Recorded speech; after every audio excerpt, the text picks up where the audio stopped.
posture, looks, color, tone. We fall into design. Non-matching black pants that you have because you're just trying to put two blacks together, but it's not the same black. It's sharing the light. And it reminds her every time that she's out there, she has the candle company, she's sharing the light. Everything is the image and everything needs to be brandable for you. I was smoking like I was on fire, drinking like I was putting it out, heathen head to toe. I just didn't care, Corey. And I don't know if it was external, Corey. I don't know if it was internal inside of me. Now I hadn't even come to the Lord yet. Walking a dog down the aisle. Yeah, maybe we are in a huge gold mine right now. Corey, I put it on and I felt. Welcome to the Keyconceptspodcast. When I hear the word suit, I think of a button-up shirt and a blazer, just like everybody else. But what I learned while researching my guest today is that bespoke craftsmanship is the art of creating a suit entirely around one individual and is the highest level of tailoring. Could you imagine that? Today, we sit down with our special guest, Craig Brewington, the founder and creative director of EndeavoredThreads. And Craig, thank you so much for joining us today. Oh, thank you so much, Corey. Glad to be here. Yeah, glad to have you. So Craig, I want to time travel a little bit. Time travel. If I met the 20-year-old Craig today, what kind of person would I meet and why? 20-year-old Craig. Man, 20 years old was very, very hard for me. Tremendous tragedy in my own life, which then sent me on a, decade and a half long spiral of trying to figure out identity. Who am I? Whose am I? What am I about? What am I gonna be doing? And it was a time of understanding how much pressure you can take before you either break or you become a diamond. If you don't mind sharing, what was that led to this immense amount of pressure? Yeah, at such a young age. We had a car accident and she didn't make it and I did. My ex and I broke up. I had to leave. I had to jettison that relationship very quickly. I couldn't deal with the constant blame of killing my daughter every single waking moment of my day. It was pretty tumultuous, man. Like the situation that I truly believe that I had to get out of. But losing Cody was, it's hard. To anybody, I'll just take the platform. If anybody's dealing with loss of a child or, miscarriage, that kind of stuff. Even loss of a family member, it is extremely hard. I ran to alcohol. I was smoking like I was on fire, drinking like I was putting it out, heathen head to toe. I just didn't care, Corey. But during that time, you have your internal chatter. What was that conversation with yourself like? The internal chatter while I was in it was, I think, built up from a lot of things that I think most people go through of you're not enough, you're not worthy, you can't do this, you're never going to get out of this. It was very negative. It was very the nightmare. But I think for most people is you have to in that moment stop listening to the static, because the static on an AM radio it's not positive or negative. It's just static. And my biggest struggle was looking in the mirror and being able to look at myself in the mirror and be okay with the reflection that I was seeing and being okay with that. If you could tell yourself anything during that time, what would it be? Stay the course. Stay the course. I just know so much now in hindsight to everything that happened that was decreed, predestined, elected for me to go through. That for momentary light affliction is producing for you an eternal weight of glory, far beyond all comparison. For do not focus on the things which are seen, focus on the things which are unseen. For the things which are seen are temporal. For the things which are unseen are eternal. Do you think you're younger, you would have been ready to receive those words? I would hope that I would listen to myself, but if I was to be transparent, there was no man alive or woman or any authority I was anti could have pulled me out of what I thought myself was going to do. I was very anthropocentric. I was very man-centered. I was very me, it's for me, my way or the highway. And so to try to shed that stuff now on the path that I'm on is still hard. There's a fight between the outer and the inner man that's going on between me of where my heart's at now versus everything that I've experienced up into this point. So it's hard. Yeah. Something's got to change. Absolutely. So what was that day like? The Holy Spirit, Yahweh the Father, Jesus our Lord, can operate however they want to operate. And I don't know if it was external, Corey. I don't know if it was internal inside of me. Now I hadn't even come to the Lord yet. So I didn't know what was going on.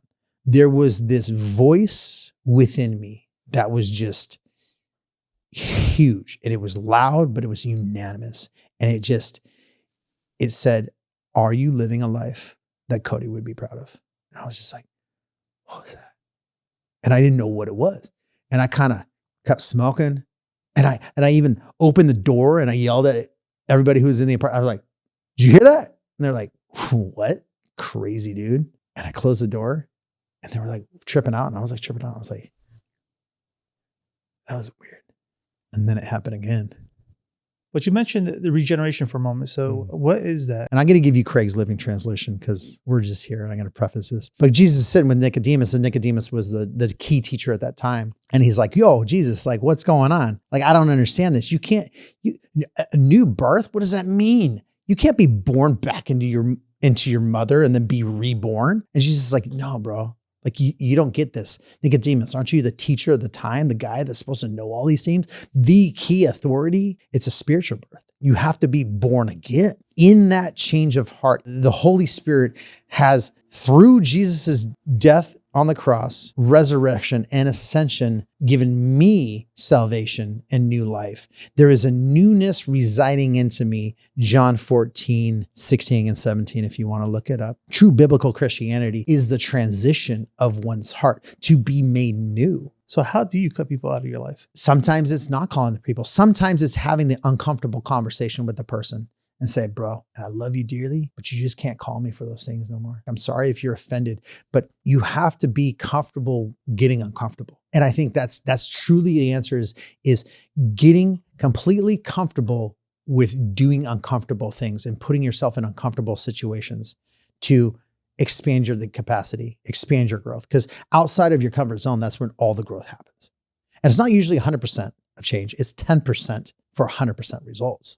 Or just completely ripping myself out of that relationship and being okay with never talking to them ever again. I just had to be okay with that. What made you jump into making custom suits? I was homeless. I was on the streets. I didn't want anybody to know. I saw a guy wearing a coat and he was standing from stage and he was talking about entrepreneurship. And he said, if I did it, you can do it. And I was like, I'm only half as slow as he is. I can do this. And I saw him put on the coat and kind of just walk a little taller. I told my mom, I was like, I'm going to go get a job down at the suit shop down the street. And I talked my way into that job. I got taught the trade there, but it wasn't full custom bespoke or even made to measure / Sartorial clothing. It was just a retail shop. I had to shift, Corey. I didn't have a possibility. I literally was at the end of my rope. So how did you get your first customer then? I mean, you are now trying to do this on your own, but who's going to give you a chance? I got a job serving drinks and waiting tables at a golf course. I was like, this is a different caliber of client. This is a different person. Tommy Lee Jones golfs there. You know what I'm saying? Like, I was like, oh man, if I could just meet Tommy Lee Jones, you know what I mean? One of my favorite actors of all time. You know, I'm just going to be around a different clientele. I can like kind of work this out. But I didn't know if I was really going to do the suit shop or if I was really going to I didn't know. So I had a guy, I overheard him talking about getting married at the golf course. And I said, oh, well, hey, like I'm trying to start a business. I would love to talk about this after. And boom, I did my first deal. What geographic regions were you servicing? So I met Percy Solis Mahan, but it was more Percy that he was like, hey, bro, there's this whole thing, this whole world out there of this industry. Now, Percy does international. And he was like, Craig, you got to get out there. So California Wedding Day, I get nominated. What? What's this nomination? I'm like, hey, Percy, should I go to this thing? He's like, absolutely. And I'm like, okay, so I'll buy a ticket. It's all the state, it's all California. But then it's geographically located in your region in the wedding industry for your vendor or creative partner of what you do in the industry. But in 2024, I'm nominated in the final 3 of the finals for statewide menswear. In those years, I start seeing that like I have to get out of my own sphere of area. And so I have strategically planned and positioned myself to be seen in areas outside of just my home. I would never be where I'm at today if I just stayed home. Do you ever run into a situation where you're flying out to a customer and you're doing whatever you're doing, and then you're like, oh my God, I need something and I don't have it with me? Sometimes we just dropped the ball and we didn't order a tie or we didn't order cufflinks. But in that being said, hidden expectations from the client to the producer, those kill me all the time. What does that mean? We contract a certain situation that person was very specific on the front end about. We produce that, say a year goes on and that person had delayed a year from their wedding. Well, that person's not the same size. Say they go cut 60 pounds. That dude is a different dude than what we measured when we produced the suit a year prior. A year later, he goes, oh, well, I would like a refund because the suit's not going to fit me like a custom suit. You designed a shirt that we produced the shirt said given contract. I can't measure the guy that you're going to be. It's not so much that you forget anything. It's more about the customer changing their expectations and changing the contract. Is there anything else that people should know about that is really going to throw that whole suit off? Have a winter suit, have a summer suit. If you know that you're cutting weight, the weather. I have guys, not just the temperature, right? Because we start getting into fabrics and nerdy stuff like that, weights. But what I mean is having a size for when you're chunky, have a size for when you're skinny. So if you're fluctuating weight that much, with most guys that cut and it's usually the athletic dude that wants to cut weight or he's bulking, right? Yeah, that makes a lot of sense though. I mean, for people that have an idea of where they might be or buying suits throughout the passage of time, for when they are a little bit bigger, buy that suit. When you are a little bit skinnier, buy that suit. And when you're somewhere in the middle, buy that suit as well. Yeah. That way you could have something to wear in every occasion and you could have the best quality suit. You could always look great. So really the takeaway there is for the customer that's buying a suit, you got to think about more than just that one suit and maybe get a couple different colors. You're going to burn through your pants faster than you burn through your coat because you're sitting down, the fabric's rubbing. So guys who know, and if you know, will buy an extra trouser with that suit. So that way there's not a dye difference. There's not a design difference. There's not a tone difference between the colors that run off. Or trying to match. Have you ever seen that black coat with the non-matching black pants that you have because you're just trying to put 2 blacks together, but it's not the same black? They'll order another trouser because when their one trouser wears out, they have an extra set that matches still the top coat because your coat's going to outlast your trousers. If someone is looking or thinking about a custom suit, but they're worried about costs, what would you tell them? Right out the gate, I was going to say, talk to me behind closed doors because I make deals for everybody. You know, I can do what I want with my time and my money. I take an entry-level guy that's getting out of college and I look at him and he can't afford multiple $1,000 suit. Okay. So we start him in an entry-level program. I know over time, he's going to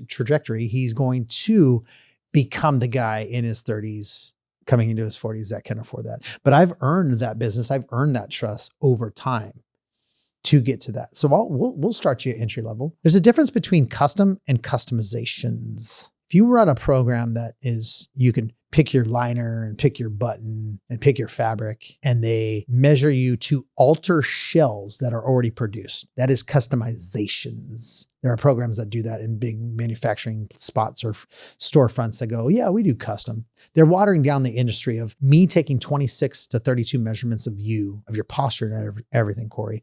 And I am from scratch. We're putting that down on a pattern. We're cutting that or a first fit garment to see fit. And then we're going back and we're constructing and deconstructing that to then produce a garment that we're block patterning and patterning a pattern for you that we store. That's different than picking this and picking that and altering a garment that's already been made. What about animals? Do you ever make suits for pets? Wait, suits for pets? No. Now that you said it, we might look into it. I have not. We've done some bow ties for some pets, but no, I've never made anything for a pet, nor would I know how to, but maybe we have an avenue right now, Corey. Suits for pets. Now you get my brain tripping and I'm like, oh. Why do you go out of your way for people that are trying to reintegrate back into society? I want the guy, the gal, whether they're getting out of the prison system, they need a new start, whether they're veterans and they need a new start, or whether they're veterans on the streets, or whether they're on the streets and they truly want to get out of the muck and out of where they're at to change the trajectory of their life. We will do what we can to help you feel better, to walk taller, to give you the confidence to get out there and get in front of somebody to change your life, to get a job, to get housed, to get these things, to feel better about yourself. Absolutely. But that's really where it comes from, a very hard struggle of my own life to operate in that sphere of being out on the streets, needing a second chance, or multiple second chances, of having a record, doing these things, being a bad dude, to really have a heart to transition to help others. Is there anything specific that we haven't dived into about tailoring that you want to discuss? Well, there's a difference between tailoring, suit making, sales, and all of it. So it's like we're well-rounded clothiers. So I just wanted to really like focus on that. Is like, everybody calls me a tailor, but we're cutting patterns. We're doing some stuff. We're getting there. I'm in design. We are designing products, garments for your lifestyle and business, weddings, imaging, branding. We talk about branding with these big corporate guys because we're in the corporate sphere. Is everything is the image and everything needs to be brandable for you. So we're kind of hitting this avenue of stylist. A smart man told me, do whatever gives you the most amount of money in the least amount of time, and then go do what you want with your time and money, because you can't take it with you. And what you're really sacrificing is your time. So you want to buy your time back. And I found something that I could generate some profit, some retail profit in, that I'm giving back to through a couple different avenues, like with, the homeless and all that, the social aspects of things. We do little love notes for weddings that make it very personable for people. But it's like that little phrase, like Mahan London, we talked about her, says sharing the light. And it reminds her every time that she's out there, she has the candle company, she's sharing the light. And it gives her that armor. There's so much to behind the scenes what we do, and why we do what we do is to truly just help people come up, to help the underdog, the guy who's in the gutter, and the guy who doesn't know where he's at, walk a little bit taller, talk a little bit better. And if we can help suit you in a way, it does add a sense of confidence to you. Craig, where can people find you on social media? Yeah. What are your handles and websites and all that good stuff? So I did this strategically, and I don't think people get it. My email, Craig@EndeavoredThreads.com. That's who am I? And then you got the Instagram handle @EndeavoredThreads. And then you have EndeavoredThreads.com. So my name is Craig Brewington. I'm the creative director of Endeavored Threads. You can call me if you want to, 805-305-7347. I did that one time. The guy goes, did you just give your phone number out? I'm like, absolutely, man. You know what I mean? I want people to find me. If you're a call person, call me. If you're an email me, Craig@EndeavoredThreads.com, EndeavoredThreads, threads.com, @EndeavoredThreads.com, Instagram handle. It's probably the best place to see what we're doing tangibly, to see like a lot of reels and a lot of visual things, because everybody's searching with their eyeballs for weddings or for suiting. And then the website, EndeavoredThreads.com. No, that's great. We'll get all of the social media handles. We'll put them in the description below. We'll capture your phone number. We'll Hey, drop man, your phone number down there. it's on the card. Might as well, I mean, if you're going to call, you're going to call me. I don't have a shop. So Yeah. yeah, Or at least send a text and get the conversation going. absolutely. So, that's great. Craig, we have the last guest leave a question for the next guest. And the question that we have for you is, what is one achievement you're proud of that reflects how you've grown compared to who you were last year? How I've stretched myself, my heart, my person, by shedding my own flesh and shedding my pride and shedding myself to be humble, to be submissive, to be obedient in multiple different realms, has produced a newness in me that I'm not afraid of at this point now. I was afraid of earlier. There's so much power to obviously the faith walk that I'm on. But it's really just being okay with not knowing things, being okay with asking questions, being just truly humbling myself. And I go back to scripture, dude, and I'm going to end with this. Jesus humbled himself unto death on the cross. I look at that in Philippians 2. I believe it's 6 through 8 and then 9 through 11. That in that humbling, in that deity, he was given a name above every name, which is Lord. And I think knowing that I don't lord my own life